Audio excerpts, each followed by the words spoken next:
अस्सलाम वालेकुम दोस्तों, ये टोयोटा की लैंड क्रूज़र है। इसका सस्पेंशन का काम था। ये देख लीजिए आप, इसका ये स्टीयरिंग रैक ख़राब है, पूरा लीक था स्टीयरिंग रैक।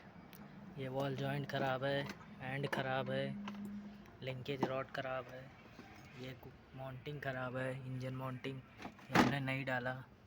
ये पुरानी है, टूट गई थी, ख़राब थी।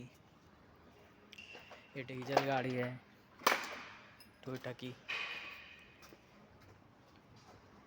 एक्सल बूट ख़राब था, हमने नया बूट डाला एक्सल।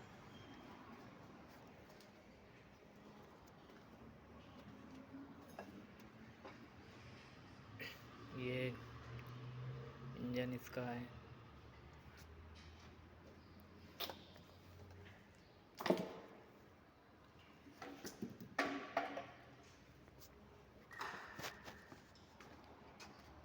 ये इसका ब्रेक लाइनर ख़राब है, ये भी नया डालना है। ये पीछे का रॉड, लिंकेज रॉड, ये भी ख़राब हो गया है। ये इसमें प्ले है, ये ख़राब हो गया है।